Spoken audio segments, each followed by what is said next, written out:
Merci de nous être fidèles sur la TFM et merci de votre fidélité donc à cette émission. Nous avons aujourd'hui sur ce plateau M. Daniel Sédar Senghor. M. Daniel Sédar Senghor est le président, le tout nouveau président de l'Union internationale des notaires. Il vient d'être élu à cette instance mondiale qui coiffe pratiquement tous les notaires du monde. Mais M. Daniel Sédar Senghor, pour beaucoup de Sénégalais, quand on parle de Daniel Sédar Senghor, ça renvoie à l'ancien président Léopold Sédar Senghor. Il y a un lien entre vous? Oui, mais bien évidemment, il y a un lien. Léopold Sédar Senghor était le frère de mon grand-père, c'est ce que l'on appelle mon grand-oncle. Et je porte son nom puisque, à ma naissance, il a demandé à ce qu'on me donne son deuxième prénom lorsqu'il est venu me rendre visite le lendemain de ma naissance. Et donc, je suis son petit-neveu. Est-ce que ce nom vous a permis aujourd'hui de vous imposer dans le monde du notariat? Bien sûr. Bien sûr, parce que, vous savez, un nom, c'est quelque part une sorte de vaccin que l'on vous donne à la naissance. C'est-à-dire une sorte de marqueur. Et lorsque vous êtes marqué dès la naissance par une sorte d'interpellation, par un nom qui, comme vous le commencez, votre première question est de vous interroger sur le rapport qu'il peut y avoir. Mais vous pouvez supposer que pendant toute la marche de ma vie, où que j'ai pu me rendre, j'ai toujours reçu cette interpellation. Et quand vous êtes indexé comme étant en relation avec quelqu'un dont le parcours est d'excellence, alors si vous avez un tant soit peu d'honneur par rapport à votre appartenance, mais vous êtes condamné à une sorte de marque d'excellence. Vous ne pouvez pas déroger parce que vous ne voulez pas d'une manière ou d'une autre attenter à l'image que l'on vous a plaquée sur le dos dès votre naissance. Alors oui. Justement, ce nom de Sédar Senghor est un nom très lourd à porter ou pas? C'est lourd à porter. C'est lourd à porter. Il y a de nombreux moments où l'on préférerait être dans l'anonymat et où ce serait beaucoup plus simple. Mais en même temps, je dis que c'est un gigantesque privilège parce que je pense que l'élan et l'avancement de l'humanité ne procèdent que d'un défi d'élévation. Et quand, dès le départ, vous êtes interpellé en permanence, alors vous n'avez pas le droit de déroger. Vous n'êtes pas forcément meilleur qu'un autre, mais vous avez simplement plus d'obligations qu'un autre. Et parce que vous avez plus d'obligations, vous allez avoir plus de réalisations. Alors c'est lourd, oui, mais je dis que c'est exaltant parce que d'une certaine manière, ça vous contraint à l'excellence, ça vous contraint à ne pas démériter, ça vous contraint à ne pas attenter à quelque chose qui finalement est plus important que vous. Ça concerne toute votre famille, toute votre appartenance, tous les gens que vous aimez et tous les gens que vous voulez honorer. Aujourd'hui, vous avez été élu président de l'Union internationale des notaires. Pour le commun des Sénégalais, quand on parle de notaire, ils ne comprennent pas beaucoup qu'est-ce que ça signifie. C'est quoi un notaire? Alors c'est normal parce que c'est assez complexe à expliquer. Et plutôt que de répondre directement à votre question, je vais peut-être vous expliquer ce que fait un notaire, ce qui permettra peut-être mieux de comprendre à quoi il peut servir et ce qu'il est. Alors, pour essayer de faire simple, vous savez, vous n'avez de droit dans la vie que si vous pouvez prouver votre droit. Si vous ne pouvez pas le prouver, c'est comme si votre droit n'existait pas.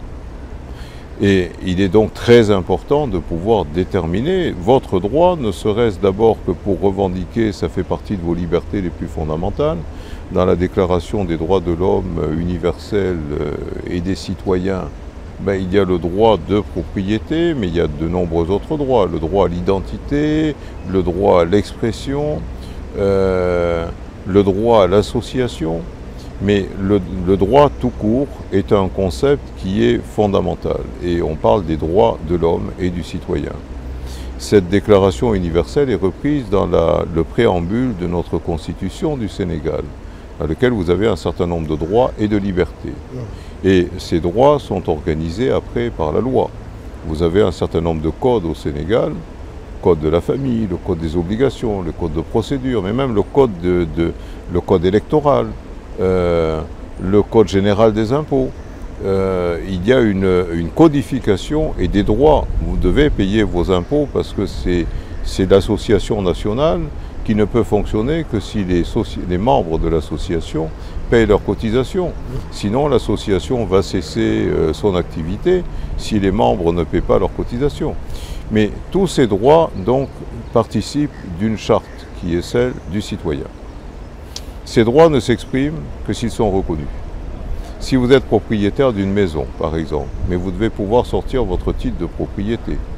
Si vous dites que vous n'avez pas de titre de propriété, mais que vous avez quand même acheté cette maison, vous devez pouvoir le prouver. Les modes de preuve, il y en a de nombreux. Vous pouvez aller dans un contentieux au tribunal, vous allez appeler des témoins qui vont témoigner. Vous allez pouvoir demander, bon, vous n'avez aucune preuve, vous allez déférer celui qui conteste votre droit, vous allez lui demander de prêter serment de ce qu'il dit.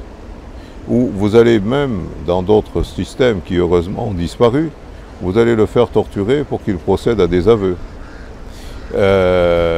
Vous pouvez aussi, et ça m'apparaît quand même plus fiable, sortir un écrit qui prouve que c'est à vous.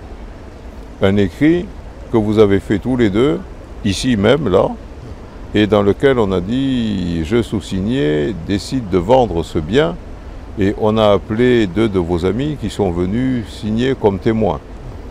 C'est un document, c'est un écrit, c'est une preuve. Mais c'est une preuve qui a quand même beaucoup de suspicions.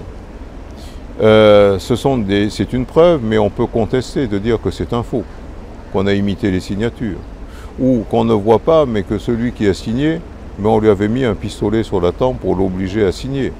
Vous voyez, donc on peut remettre en cause ce consentement, dire qu'il y a eu une erreur, qu'il y a eu une violence qui a été exercée pour contraindre à ce document.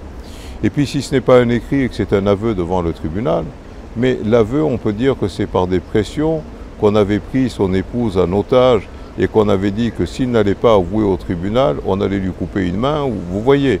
Donc vous avez beaucoup de suspicions sur tous ces modes de preuve. Et si vous avez un serment, mais les gens prêtent serment devant le tribunal, mais ce n'est pas parce qu'ils prêtent serment que ça les empêche de mentir. S'ils ont intérêt à mentir, ils vont mentir. Et puis vous savez, quand la contestation éclate 20 ans après, mais peut-être que celui qui a la preuve de votre droit est mort dans l'intervalle, et que va devenir votre droit? Et puis peut-être que celui qui, oui, a connu, mais peut-être qu'il est presque sénile, ou qu'il ne se souvient pas. Vous mesurez donc toute la fragilité de tous ces systèmes de preuve. Et pour renforcer votre droit à la preuve, alors, on a inventé une technique qui s'appelle l'acte notarié. L'acte notarié est un document, c'est un écrit. C'est un écrit qui est établi dans des formes prévues par la loi, qui est préparé par un professionnel de droit qui évite toutes les interrogations ou les erreurs sur la désignation du bien, sur la justification de votre droit de propriété, sur les modalités de présentation pour qu'il n'y ait pas d'erreur, que c'est bien ce bien-là et pas un autre. Et ce document est ensuite signé par vous et signé par le notaire. Le notaire, d'une part, atteste que c'est bien vous qui avez signé sans aucune contrainte, mais il apporte autre chose de beaucoup plus important. Il appose le sceau de l'État. Le notaire est un privé, c'est un particulier, mais qui est concessionnaire d'un service public. C'est-à-dire qu'il est chargé d'apporter une preuve au document et il agit par délégation de l'État. Et lorsque vous sortez de son bureau avec une copie de l'acte qui a été faite par le notaire n'a été que celui qui a instrumenté l'acte. Mais cet acte-là n'est pas l'acte du notaire, c'est l'acte de l'État. On l'appelle l'acte notarié, c'est-à-dire un acte qui a été fait par un notaire, mais c'est un acte public. Et cet acte a exactement la même valeur qu'un jugement qui est rendu par le tribunal. Vous voyez l'énorme avantage que ça représente. À partir du moment où vous avez ce document, même si quelqu'un de mauvaise foi veut le remettre en cause, on lui dit on ne veut même pas vous entendre. On n'entend qu'une seule chose, ce qui est écrit dans le contrat notarié. Point. Alors bien sûr, il y a une exception nécessaire. Le notaire est un homme, avec tous les défauts de l'homme. Même s'il y a des garanties, on n'est pas notaire n'importe qui, quelqu'un qui doit avoir fait toutes les études nécessaires, de longues études qui durent 5 années, et d'avoir fait une pratique professionnelle qui dure au moins 3 années, ça veut dire au minimum 8 années de formation, avant d'être admis à une prestation de serment et d'être notaire, et de n'exercer que sous le contrôle disciplinaire du procureur général et de la Chambre des notaires, au nom de l'État. Donc, c'est un professionnel privé, mais qui agit au nom, sous le contrôle et sous la sanction disciplinaire des fautes qu'il pourrait commettre de l'État. Je ne peux pas prétendre que ça ramènera à zéro le risque de faute de ce professionnel, Mais vous admettrez avec moi que la proportion de risque est faible. Est-ce que justement il est facile d'exercer ces métiers dans un pays comme le Sénégal où aujourd'hui peut-être les gens sont entre le droit coutumier, le droit aussi islamique, entre autres, qui ne croient pas au notaire? Mais tous ces droits-là, il n'y a aucune distinction. Qu'il s'agisse d'un droit coutumier, d'un droit islamique, d'un droit civil ou d'un droit contemporain, l'ensemble de ces sources de droit sont facilement transposables dans la forme de l'acte authentique. Je prends pour ce qui concerne le Sénégal où 90% de la population est musulmane, mais je dirais que ça favorise même le notariat, puisque dans le Coran, dans la sourate de la vache, il est écrit que si vous avez un risque de contestation, vous devez aller établir votre contrat devant un notaire, que vous devez faire votre testament devant un notaire, que s'il y a une reconnaissance de dette et que vous ne voulez pas de contestation, vous devez la faire devant un notaire. Alors ça n'a rien d'original, mais je dis il y a même une source religieuse qui astreint d'avoir recours au notaire. Donc c'est encore plus fort que dans des pays occidentaux. Tout le monde pense que le notariat a été importé par la colonisation. Oui, la forme moderne, la technicité, les règles de procédure, de tenue, d'un répertoire, d'un acte, du nombre de lignes par page, ou enfin tout un tas de choses qui sont formelles, ont été effectivement raffinées en Occident et importées. Mais ce n'est pas ça l'important. L'important, c'est le concept d'une personne qui est nommée par l'État pour agir au nom de l'État, pour, à titre préventif, organiser le système de preuves et prévenir les conflits qui pourraient naître du fait de l'absence de preuves. Mais dans un pays, par exemple, où les parents n'ont pas l'habitude de faire des testaments, l'héritage pose souvent problème. Au moment où il faut partager les avoirs de ce parent-là aux enfants, aux femmes, entre autres, qui a droit, qui n'a pas droit, c'est un gros souci. Ça pose problème pour des raisons culturelles, mais aussi pour une dérive consumériste. Je n'ai pas la réponse complète à la question. Ce que je peux vous dire, c'est que bon, je pratique moi le notariat depuis maintenant quand même presque 40 ans. Je vois beaucoup plus de conflits aujourd'hui que je n'en voyais il y a 30 ans. Pourquoi? J'essaye de comprendre pourquoi. Je pense qu'aujourd'hui, il y a un ralentissement des phénomènes de croissance. Mais ça, c'est un phénomène macroéconomique. Je vois une course à la richesse, je vois un creusement des inégalités, je vois qu'il y a une infime minorité dans le monde qui est de plus en plus riche, qui double presque sa fortune tous les ans, et je vois un tassement des perspectives des classes moyennes. Et je pense que cette situation crée une sorte de perte d'espérance. C'est-à-dire qu'il y a 30 ans, les enfants ne se disputaient pas vraiment sur l'héritage des parents. D'abord parce que l'héritage proportionnellement avait moins de valeur qu'aujourd'hui, mais deuxièmement parce que les perspectives d'accès à la richesse des enfants étaient supérieures à celles de leurs parents. Donc ils ne s'occupaient pas tellement de recueillir quelque chose, ils croyaient en leur capacité de gain personnel. Aujourd'hui, on assiste à un ralentissement des perspectives. On assiste à une appréciation des valeurs en capital, c'est-à-dire que le capital qu'on trouve dans la succession des parents est plus important que ce qu'on ne pourra jamais gagner en travaillant. Alors au lieu de regarder l'avenir, on regarde derrière et puis on se dit ce que moi j'ai, mon frère ne l'aura pas et vice-versa, vous voyez. Donc je pense qu'il y a ce phénomène. Et ça fait l'affaire des notaires aussi. C'est beaucoup plus de travail et beaucoup plus de revenus aussi. Ah non, pas du tout. C'est même le contraire. Parce que le notaire n'intervient qu'à l'amiable. Le notaire passe un acte uniquement là où les gens sont d'accord. Or, dans cette situation-là, bien au contraire, le notaire n'intervient pas. Ça va créer un contentieux, ça va aller au tribunal, on va désigner un administrateur séquestre. Donc, je n'ai rien contre les professions voisines du notariat, mais je dis qu'il est de la responsabilité de dire, d'attirer l'attention sur le plan sociétal, de dire qui fait quoi et de dire où est l'intérêt de la société. Le notaire est au service de la paix et de l'amitié. C'est le juriste de la paix. Les gens ne vont devant le notaire que s'ils sont d'accord pour y aller et ne signent un acte que s'ils sont d'accord. Là où il y a un désaccord, le notaire n'intervient plus. Ça relève du juge par l'entremise d'un avocat. Or, on assiste malheureusement aujourd'hui à certaines perversions. On voit des héritiers qui pourraient même s'entendre, mais de manière paradoxale dans ce pays, on va contraindre les gens à aller au tribunal pour aller chercher un jugement d'hérédité. Mais pourquoi aller au tribunal et pourquoi un jugement? Mais vous allez chercher un jugement là où vous n'êtes pas d'accord, mais là où les gens sont d'accord. Mais dans tous les pays du monde, ça ne relève pas du tribunal, ça relève d'un notaire. Vous allez devant un notaire qui va faire un acte de notoriété pour dire qui sont les héritiers et qui va organiser la mutation au nom des héritiers. Donc ça veut dire que déjà, sur le plan législatif, on incite presque les gens au contentieux en leur montrant la direction du tribunal. Mais non, ils n'ont rien à faire au tribunal. Oui, mais vous parlez tantôt de contentieux, de plus en plus on en voit dans notre pays, surtout concernant le foncier. Nous avons besoin du tribunal. Non, nous aurons besoin du tribunal là où malheureusement il n'y a pas de solution amiable. Et bien, évidemment, le tribunal est indispensable. Mais qu'on donne une chance à l'amitié d'abord de pouvoir s'opérer avant de contraindre les gens à aller au contentieux.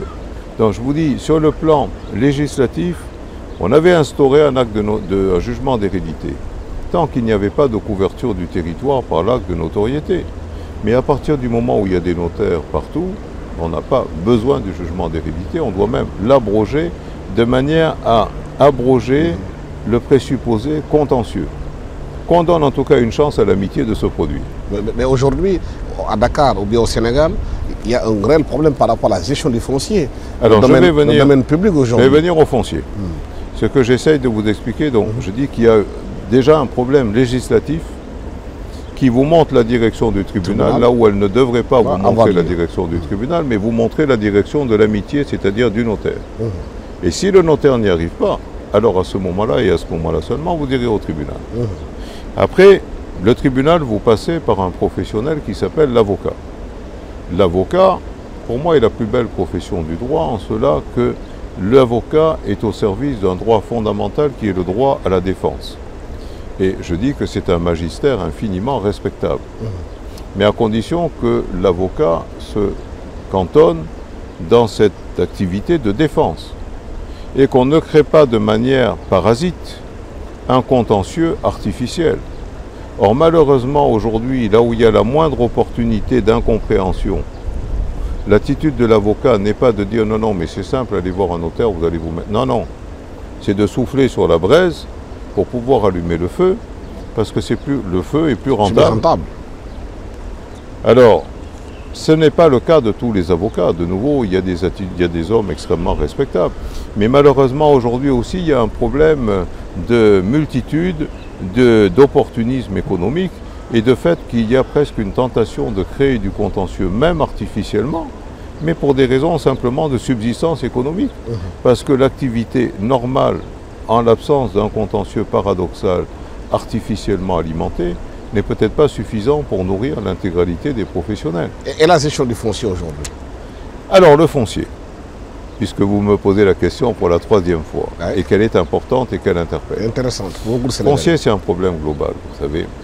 Il y a énormément de contentieux. Je dis dans notre pays aujourd'hui, 80, d'après ce que j'en sais, vous devriez interroger des secrétaires généraux de juridiction qui vous répondraient beaucoup mieux que moi, mais je pense que le foncier représente 80 à 90% du contentieux dans le pays. C'est énorme. Vous allez dans des pays développés, le contentieux foncier représente à peine 10%. Alors, il y a du travail à faire. C'est un marqueur inquiétant en ce qui concerne les perspectives de développement du Sénégal que d'avoir un contentieux aussi abondant sur le foncier. Et c'est de nouveau un marqueur inquiétant, en tout cas qui interpelle le notariat, puisque le notariat est supposé garantir la propriété du foncier. S'il y a 90% de contentieux, ben on serait tenté de dire que le notariat est vraiment nul et qu'il n'accomplit pas son office. Et je dirais oui et non. Oui, parce qu'effectivement il y a beaucoup de contentieux, mais non parce que le notariat n'y est pour rien. Parce qu'il s'agit maintenant, sur échantillonnage, de voir quel est ce contentieux. Et ce contentieux intervient dans le foncier où le notariat n'intervient pas. Donc le notariat n'est pas concerné. C'est-à-dire? C'est-à-dire que le régime juridique national du Sénégal est un véritable scandale. Vous avez au moins 5 statuts de droit de propriété concurrents et différents. Mais on ne peut pas bâtir l'avancement d'une nation avec une usine à gaz pareille. Qu'est-ce que c'est que ça? Vous avez votre titre foncier qui vous appartient. Puis vous avez le titre foncier de l'État qui ne vous appartient pas, mais que l'on peut vous donner à bail emphytéotique. Et où si le travail est bien fait, ce qui devient le rarissime, on va vous délivrer un certificat d'inscription de votre droit à bail. Et si vous mettez en valeur aujourd'hui, vous pouvez demander la conversion de votre droit à bail en pleine propriété. Mais c'est d'abord un marathon. Et puis la deuxième chose, à condition que les conditions juridiques le permettent, et elles le permettent de moins en moins. Après, vous avez les propriétés non immatriculées. Et les terrains non immatriculés, c'est-à-dire non cadastrés, non identifiés, si vous voulez, sur une carte nationale de tous les titres de propriété du Sénégal, il faut savoir que 90% du territoire national n'est pas cadastré. Donc c'est bien là, ces terrains non immatriculés sont la propriété de la collectivité publique nationale. Voilà, c'est quoi la collectivité publique nationale? Enfin, peut-être que vous arriverez à m'expliquer. Est-ce que ces 5 cas que vous avez cités font qu'aujourd'hui, il n'y a pas une simplification dans la gestion des fonciers au Sénégal qui font que des gens n'arrivent pas à vouloir investir au Sénégal parce qu'ils sont dans un cafarnaum? Mais c'est un obstacle énorme à l'investissement.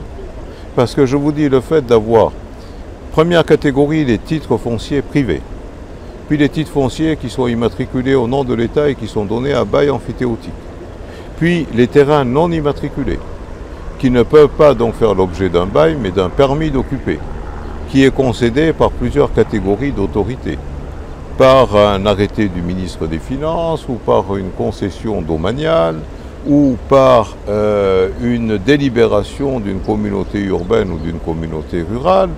Mais vous voyez le foisonnement. Mais qu'est-ce qu'il faut faire justement pour simplifier tout cela? Il faut une harmonisation globale. Qui veulent investir, d'avoir un environnement des affaires favorable. Il faut une écriture nationale du cadastre. Il faut que chaque terre du pays soit immatriculée et cadastrée et identifiée. Parce qu'aujourd'hui, toutes les escroqueries que vous pouvez avoir et tout ce contentieux vient pour l'essentiel du fait qu'on cède des biens, mais des biens qui n'ont pas de consistance matérielle, qui n'ont pas d'identification nationale. Vous ne pouvez pas les raccorder à une borne cadastrale, vous ne savez pas où ils sont. Vous savez vaguement où ils sont. Mais vous comprenez que ça autorise toutes les malversations.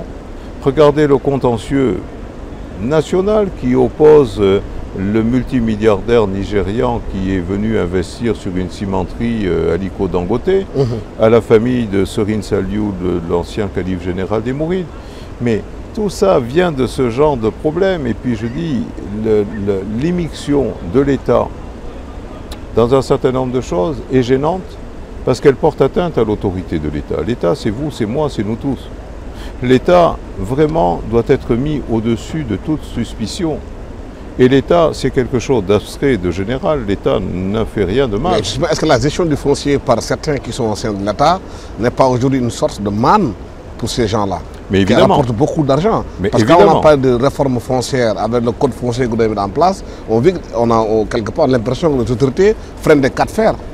Vous savez, aujourd'hui, vous voulez un terrain du côté de Diamnadio ou des choses comme ça, vous voulez un terrain d'1 hectare, vous allez devoir négocier avec la communauté rurale qui va vous donner une délibération de communauté rurale.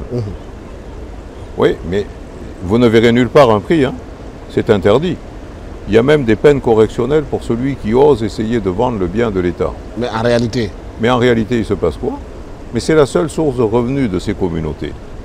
Il y a des lois de décentralisation où on transfère des prérogatives sur les communautés décentralisées, mais elles n'ont pas la recette financière leur permettant de les assumer.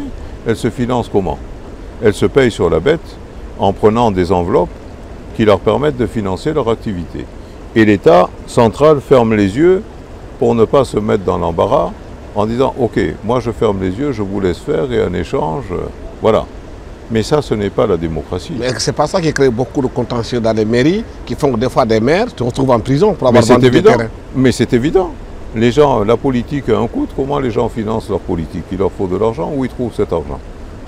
Mais je dis au-delà de tout ça, vous avez un deuxième problème, c'est que toutes ces terres non immatriculées sont sous le régime de la loi sur le domaine national. La loi sur le domaine national relève de 1964, c'est-à-dire le stade embryonnaire de la République du Sénégal, qui est un jeune enfant de 4 ans en ce temps-là.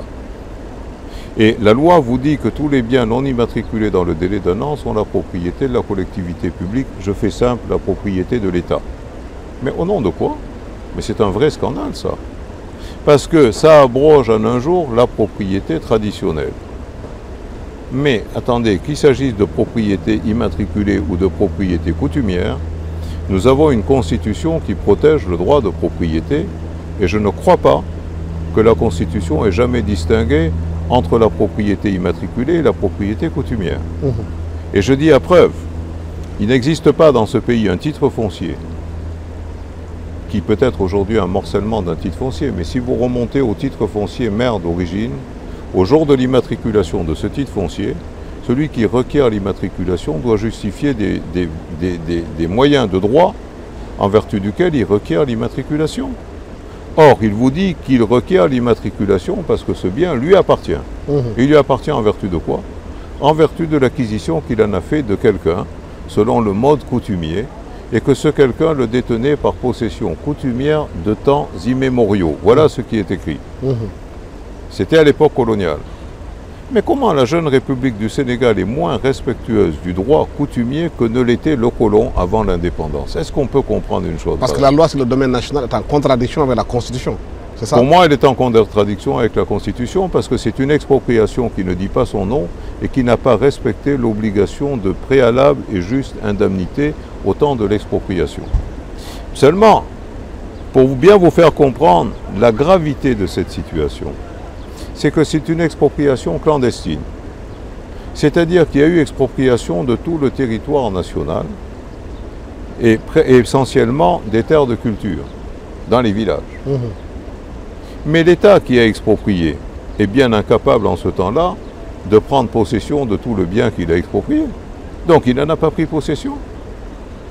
Les paysans qui cultivaient des champs, mais on continue à cultiver ces champs-là sans aucun changement. Est-ce qu'ils ont su que ces champs-là ont cessé d'être leurs champs? Ils n'en ont rien su.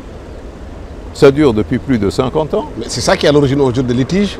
Si des multinationales veulent cultiver des vastes étendues de terre, l'État veut octroyer, alors que les paysans disent c'est nos terres à nous. Mais évidemment, puisque ces paysans n'ont jamais su que ces biens-là n'étaient plus leur terrain, alors on va dire nul n'est censé ignorer la loi. Mais honnêtement, est-ce que c'est honnête dans un pays où 80% des paysans étaient analphabètes? Mais quand même. Et puis par ailleurs, est-ce que l'État a organisé une véritable publicité de cette mesure? Il s'en est bien gardé, hein. Il n'avait pas envie d'avoir des actions en revendication et il n'avait pas envie de devoir payer l'indemnité d'expropriation. Mais je dis, dans tout pays civilisé, il y a quand même, je veux dire, la consolidation de l'usage vaut droit. C'est-à-dire que si l'État n'a pas pris possession du bien pendant 50 ans et qu'il a laissé le paysan continuer à exploiter et se comporter comme un propriétaire de fait sur le bien qui était devenu la propriété de l'État, alors je dis que l'État a perdu la propriété de ce bien-là. Depuis les Romains, il y a un concept qui s'appelle l'usucapion. Vous êtes propriétaire d'un bien. Vous émigrez, je ne sais pas, aux États-Unis. Vous partez pendant 30 ans. Vous avez un terrain, mais ça ne vous intéresse pas. Considérez que ça ne vaut pas grand-chose, que vous avez trouvé le jackpot là-bas à Chicago ou je ne sais pas où. Vous faites vos affaires pendant 30 ans, vous avez abandonné votre bien. Pendant ce temps-là, quelqu'un est venu s'occuper de ce terrain-là et le prend. Vous venez en vacances de temps en temps, vous voyez ça, ça ne vous intéresse pas. Mais vient le temps où ça s'appelle la prescription acquisitive, c'est-à-dire l'usucapion. On considère que dans l'intérêt de l'ordre public, si vous avez fait la preuve que votre bien ne vous intéresse pas et que vous avez laissé quelqu'un prescrire votre droit pendant 30 ans, le bien a cessé de vous appartenir. Ça, c'est pendant 30 ans. Mais ici à Dakar, on voit par exemple deux personnes se battre sur un seul terrain. Par exemple, vous achetez un terrain, vous n'avez pas peut-être les moyens de l'exploiter pour un temps bien précis, quelqu'un d'autre vient construire sur votre propre terrain. Celui-là, normalement, vous devez obtenir instantanément, vous la signez devant le tribunal et vous obtenez une décision ordonnant la démolition. Vous devez requérir la force publique, on amène des bulldozers, on casse ça. Mais de nouveau, vous voyez, ce sont des éléments de droit qui ne fonctionnent pas. Vous allez le faire, on est dans un pays de masla.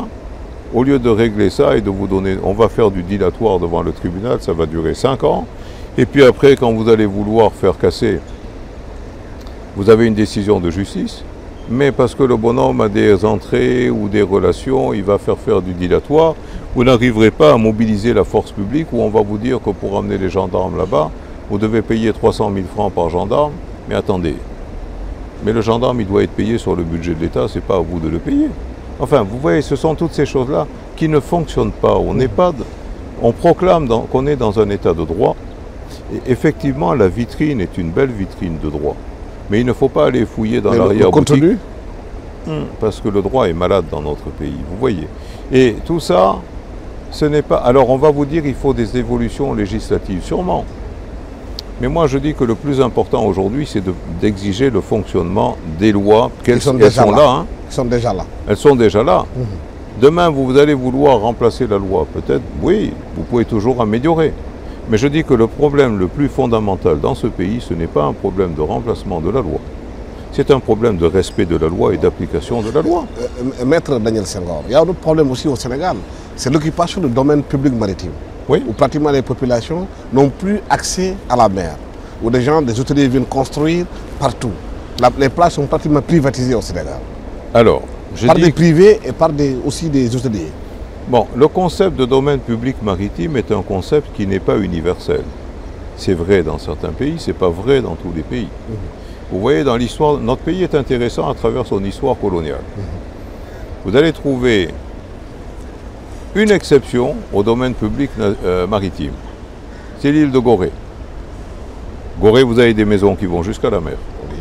Vous voyez ça? Absolument. C'est étonnant ça. Pourquoi? Parce que Gorée a été anglaise. Gorée a été plusieurs fois anglaise. Gorée a été anglaise pendant la guerre des 7 ans de 1763 à 1778.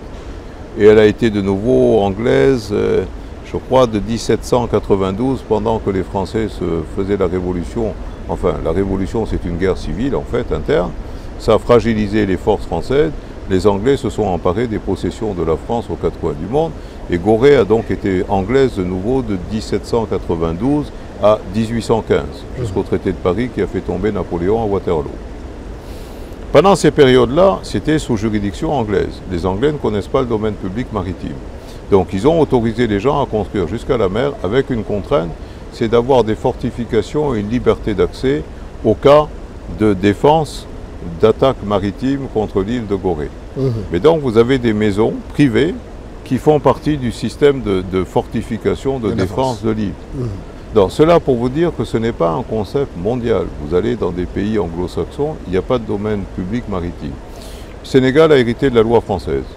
Domaine public maritime, lacus et fluvial, vous avez les 60 pas géométriques, c'est-à-dire le point intermédiaire entre les hautes et les basses marées, et ces 60 mètres, ces 60 pas géométriques, c'est le vocable d'époque, sont le domaine public maritime. C'est inaliénable.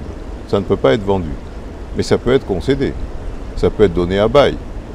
Donc, la règle d'époque, c'est que tout ce qui était domaine public maritime était inaliénable, mais peut-être peut faire l'objet de projets d'intérêt public. Pour un hôtel, pour un centre de sport, ça peut être concédé. Moi, je pense qu'il faut une réflexion nationale. Je pense qu'il doit y avoir une trame urbanistique, un plan d'aménagement du territoire. Des arbitrages doivent être réalisés. Nous sommes ici dans le complexe King Fahd Palace. Les plages, s'il y en a, il n'y a pas beaucoup de plages, c'est des rochers. Hein. Mais s'il y en a, sont privées aujourd'hui en concession. En tout cas, elles sont interdites d'accès au grand public qui ne peut pas rentrer dans ce périmètre qui est privatisé. Mais est-ce qu'il y a un intérêt collectif à ce qu'il existe aussi un périmètre de cette nature? Je pense. Je pense que ça, c'est un problème d'urbanisme, de trame, d'aménagement du territoire, de prédéfinition d'un certain nombre de zones, de dire qu'il doit y avoir cohabitation entre plusieurs séries de préoccupations, qu'elles doivent être prédéfinies et respectées. Or, le drame de nouveau dans notre pays, c'est qu'en général, tout ça existe. Mais après, quand ça tombe entre les mains de privés qui ont la charge de l'administration du bien public, alors les contraventions se monnaient et il y a du bricolage. Et l'on voit ce qui s'est passé avec la SAPCO à Saly Portudal et tous les scandales qu'il y a eu autour de ça. Et c'est dommage parce que, vous voyez, notre pays, mais nous avons quand même 500 km du nord au sud. 500 km de plage dans le fuseau horaire de l'Europe. L'Europe est un gisement de 350 millions de consommateurs qui ont un revenu moyen par tête d'habitant qui est de au minimum 30 000 € par an par habitant, c'est-à-dire plus de 20 millions de francs CFA par an par habitant, dont 10% alloués aux loisirs. Ça veut dire que nous avons un potentiel et une demande de tourisme d'hiver au soleil qui, à mon avis, est au moins de 30 millions de voyageurs par an. Mais avec la position géographique de ce pays, est-ce qu'il est inespéré de mettre la main sur 10% de ce marché? Je vous dis 3 millions de touristes par an au Sénégal, à mon avis, c'est le minimum que l'on puisse exiger. À 5 heures de vol, dans le fuseau horaire. Mais vous en avez 1,2 million par mois aux îles Canaries. Vous en avez 14 millions par an. C'est quoi les îles Canaries si ce n'est des porte-avions qui sont au large de nos côtes? Mais il y a infiniment plus de variétés et de choses au Sénégal. Absolument. Ce qui fait la différence, c'est simplement une cohérence dans un certain nombre de principes et le respect de ces principes. Mais on est en train de démolir tout ce qu'on a. Vous avez 500 km de côte, mais il faudrait une zone d'aménagement réservée.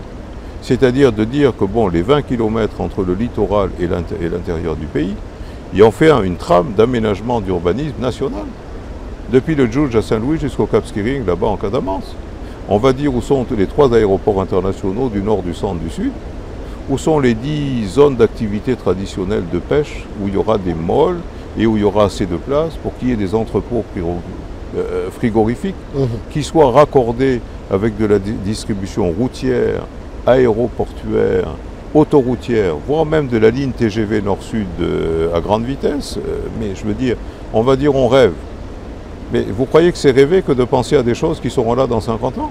Mais 50 ans, c'est demain. Absolument. Nous, on ne sera pas là, mais nos petits-enfants seront là, non? Mais pour que cela puisse avoir lieu, vous l'avez dit dans votre propos, quand vous prenez la présidence de cette Union internationale de notariat, qu'il faut beaucoup jouer sur la bonne gouvernance et la transparence. Au Sénégal, on parle aujourd'hui de la traque aux biens mal acquis. On est dans un On a beaucoup parlé des notaires dans la traque des biens mal acquis. Mais les notaires ont leur place comme tout le monde. Le notaire n'est qu'un acteur, vous savez. Le notaire ne peut pas prétendre tout faire. Moi, je dis que dans une bonne gouvernance, chacun doit faire son métier et essayer de bien le faire. Et qu'il ne se mêle pas d'empiéter sur le métier des autres. L'État, aujourd'hui, devrait être un État modeste. L'un des enjeux fondamentaux aujourd'hui, mais c'est de... Ouais, vous prenez notre pays, le ratio entre prélèvement obligatoire par la fiscalité et le produit intérieur brut national n'est pas démesuré. Il est de 14, 15 ou 16%, je pense, ce qui est parfaitement cohérent. Il n'y a qu'un problème, c'est l'inégalité de répartition de la charge. C'est-à-dire que cette charge pèse sur une minorité de 1% de la population nationale. Mais il est évident que ces 1% ne sont pas d'accord et qu'ils vont tout faire pour essayer de refiler le problème aux voisins. Non, il y a un problème d'égalité de répartition. Il n'est pas tolérable qu'un seul Sénégalais ne paye aucun impôt. Pas besoin de payer beaucoup. Mais je dis que si on veut ramener les gens dans le champ social, il est indispensable que chacun paye, même très peu, même 100 francs CFA seulement.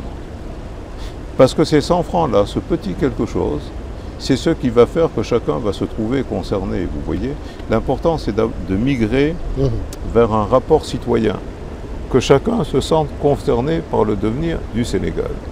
Que nous cessions d'exporter tous nos talents. Vous et moi, nous sommes encore au Sénégal, peut-être parce que nous n'avons pas été assez doués pour émigrer, ou en tout cas le faire au bon moment, et aller faire valoir notre savoir-faire dans des conditions, mais quand même d'optimisation de nos ambitions personnelles.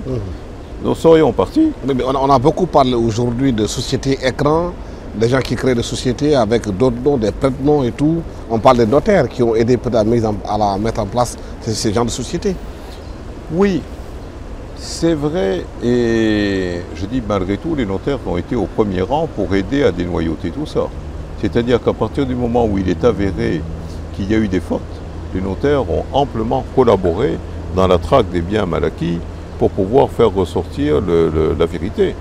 Je veux dire, le notaire, avant d'être notaire, est un citoyen, il doit être concerné par la responsabilité. Et lorsque quelqu'un décide de mettre de l'ordre, en tout cas de remettre le pays à niveau par rapport aux extravagances qu'il y a eu de 2000 à 2012, bon, il était urgent quand même de siffler la fin de la récréation. Mais, je veux dire, les notaires, c'est leur métier que d'organiser aussi de la sécurité. Alors, moi je dis qu'il est important d'avoir de la clarté, de la transparence, mais il est important aussi de restaurer les droits des gens. Moi, je connais beaucoup de clients qui ne veulent pas être propriétaires en direct d'un bien. Pourquoi? Mais parce qu'il en va de la sécurité de leur investissement et qu'il est indispensable de leur donner de la sécurité en leur permettant de mettre des fusibles de protection entre leur propriété et eux-mêmes. Parce que malheureusement, notre état de droit est en mauvais état. Mais vous êtes à la merci demain, je prends un exemple, d'un contrôle fiscal. On va vous inventer n'importe quoi. Vous allez faire une réponse à travers la notification de redressement que vous allez recevoir. On ne tiendra compte d'aucun de vos arguments. Vous êtes totalement dans votre droit. Mais on ne tiendra pas compte de vos arguments et au bout de 45 jours, on vous envoie une notification de confirmation de redressement. Vous allez répondre en contestant. Vous n'avez aucun moyen de droit si vous pouvez aller devant le tribunal. Oui, mais votre réclamation n'est recevable que si vous organisez la consignation de ce qui vous est réclamé. Vous croyez que vous allez prendre ce risque-là? Vous êtes à la merci d'une décision qui va dire « Tiens, vous aurez mis les fonds là, et bien on les ramasse et c'est fini. » Jamais. Et après, vous allez voir des mesures d'exécution. Mais vous encourez quelque chose de complètement arbitraire parce que ça ne tient pas debout. Mais il n'en demeurera pas moins qu'il y aura des instruments de recouvrement forcé. Si vous avez la témérité d'avoir laissé de l'argent à la banque, on va saisir votre argent, c'est fini. Mais est-ce que vous êtes fou pour mettre cet argent-là à votre nom? Non. Vous allez fabriquer des sociétés écrans pour mettre l'argent au nom d'un écran, non pas que vous soyez malhonnête, non pas que vous soyez un fraudeur, mais parce que vous êtes obligé de tenir compte d'un environnement national qui n'est plus sûr. Et si l'État n'assure pas votre sécurité, alors vous commencez à vous charger vous-même de votre sécurité. Vous voyez, je vous donne un exemple. Mais je dis après, la problématique, elle est mondiale. Les paradis fiscaux, les sociétés écrans. Mais vous avez beaucoup de gens aussi. Vous êtes dans une société où vous avez des facteurs qui sont connus, des facteurs de jalousie. Quelqu'un a réussi, mais si jamais on le voit trop, mais on va lui imposer des prélèvements, mais qu'il ne doit pas. Et je ne parle pas que des impôts. Des pressions, des sollicitations. Donc vous comprenez que les gens préfèrent être discrets. Je vous donne, moi, les motivations de certains de mes clients qui ont monté des sociétés pour ne pas apparaître en direct, qui ne sont pas du tout des fraudeurs, pas du tout.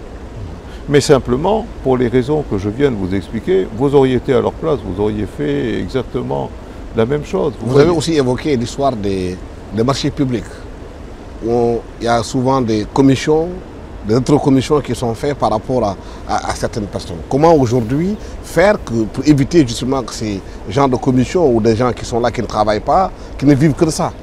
Je vais illustrer, mais sans me permettre de jeter l'anathème, parce que je n'aime pas m'aventurer dans des choses que je ne connais pas. Pour expliquer. Vous voyez.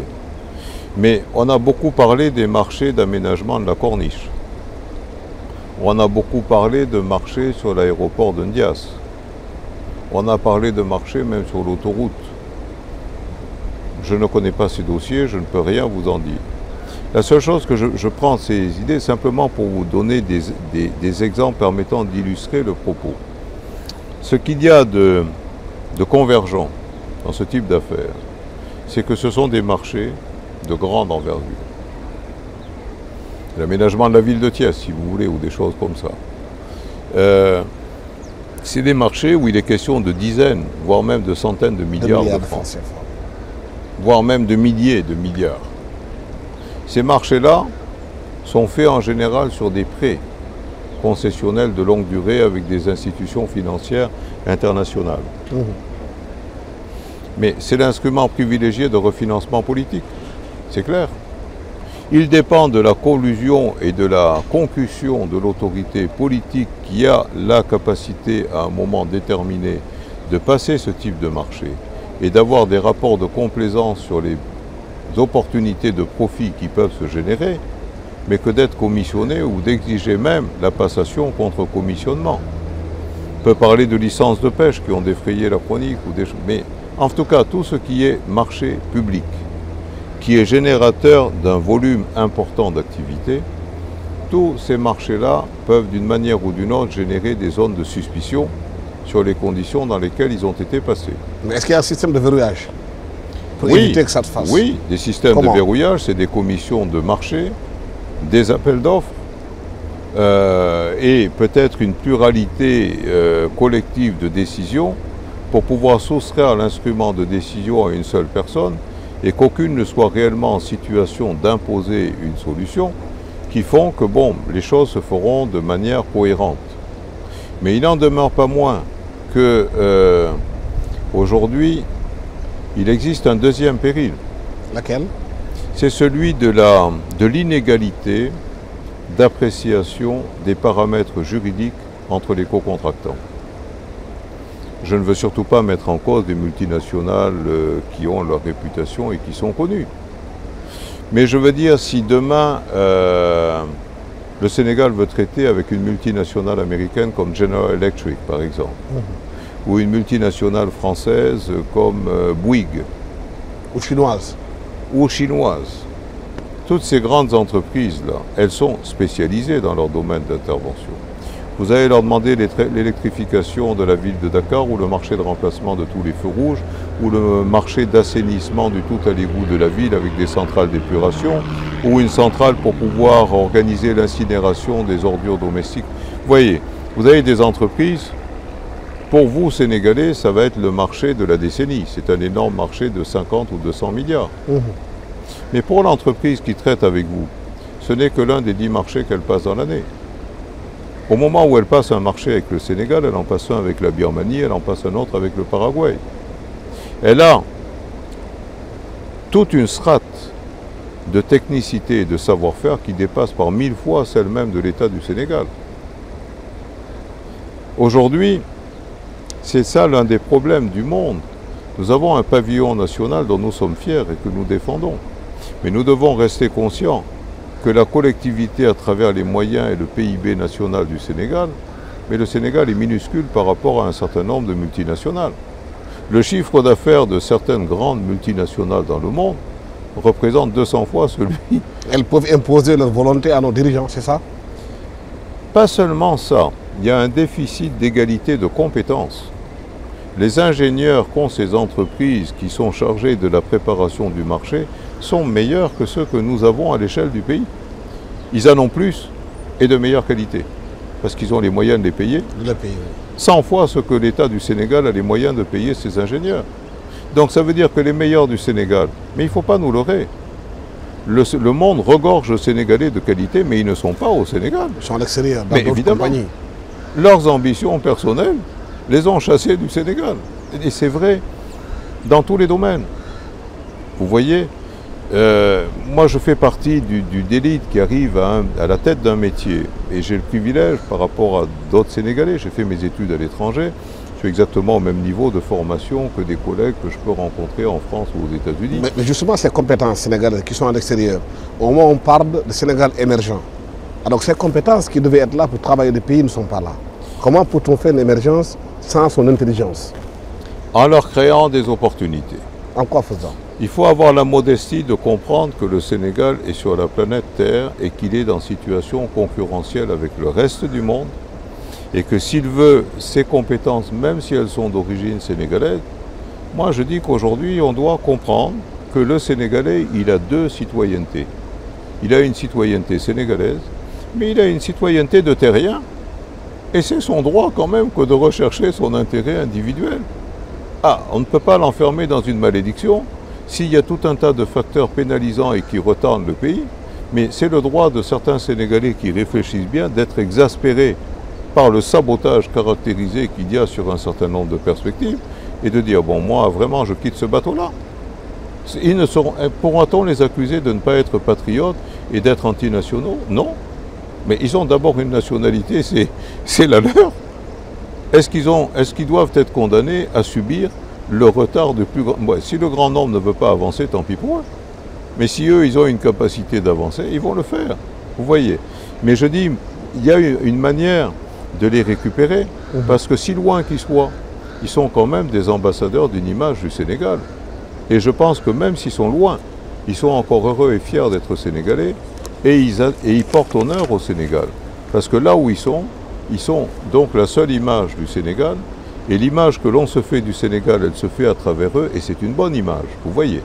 Donc ce vecteur d'image, il doit y avoir une réflexion pour pouvoir nous l'approprier sur le plan national. Et puis créer des opportunités.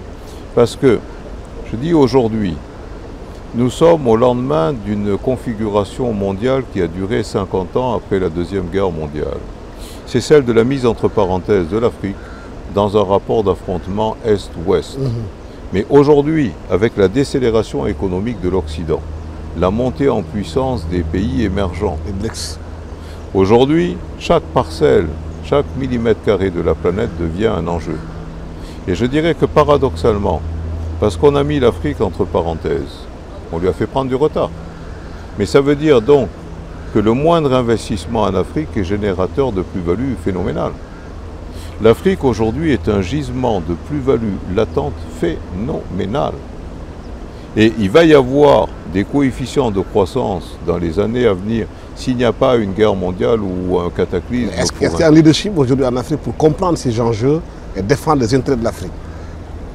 Vous le pensiez? Moi, je dis que ça ne peut se faire que dans une compréhension citoyenne et responsable et dans l'esprit du sacrifice. Vous savez, si le Japon est devenu ce qu'il est, c'est par le sacrifice de 2 générations qui a commencé par imiter et puis par raffiner et par améliorer et par en étant moins cher et qui ont pris des parts de marché. Pourquoi Toyota est le premier constructeur mondial aujourd'hui? Où est Peugeot, où est Renault, où est Ford, où est General Motors, hein?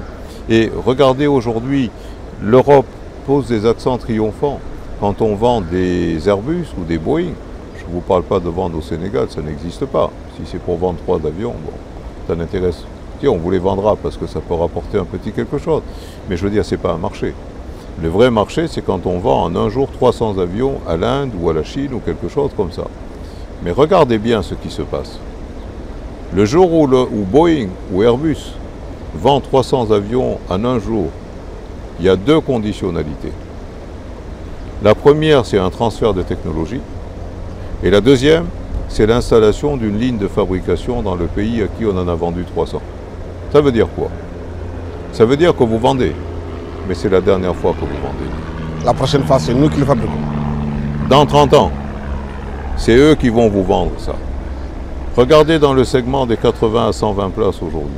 Toutes les compagnies européennes, sans faire de bruit, hein, mais que ce soit les compagnies du Nord, de Scandinavian Airlines, de Lufthansa, de KLM, de Air France, ils ne le font pas à leur nom, ils le font sur leur filiale CityJet ou... Regardez à l'Italia. Tout le monde en ce moment est en train de remplacer ces Airbus par des Embraer. C'est quoi Embraer? Brésil. Empresa Brasileira Aeronautica. C'est un Airbus, mais il est 80% moins cher que l'Airbus. Voilà. Moi, je dis qu'aujourd'hui, si un pays comme le Sénégal le voulait, il peut être demain l'un des géants du monde. On va dire non, le Sénégal c'est petit, il y a 14 millions d'habitants. Quels 14 millions d'habitants? Le Sénégal aujourd'hui, il y a 250 millions d'habitants. Vous me dites non. Mais pourquoi vous manquez d'ambition? La Mauritanie, c'est pas le Sénégal. Le Mali, c'est pas le Sénégal. Le Niger, c'est pas le Sénégal. La Guinée, c'est pas le... La malgouvernance de tous ces pays font que si vous créez un pôle émergent au Sénégal, vous allez satelliser dans un opportunisme économique toute la sous-région. Pourquoi en priver les Sénégalais de demain? Ce n'est pas un problème de domination des autres. Tous les grands empires dans le monde se sont bâtis comme ça. Rome est né d'un petit village du Latium qui a bâti une expertise et qui a agrégé autour tout ce qu'il y avait. Le Sénégal, avec sa position géographique, avec sa matière grise, avec sa tradition d'échange économique et culturel avec le reste du monde, mais c'est la porte naturelle d'entrée dans tout l'espace. Voilà, vous avez dit l'essentiel, M. Daniel Sédar Senghor. Vous êtes le tout nouveau président de l'Union internationale des notaires, le premier président africain à avoir occupé ce poste. Félicitations pour cette nomination. Merci d'avoir été avec nous sur le plateau de la TFM pour parler du travail du notaire, mais aussi tout ce qui tourne autour. Merci à toute l'équipe technique qui m'a accompagné pour la réalisation de cette émission. Merci à vous. Au revoir.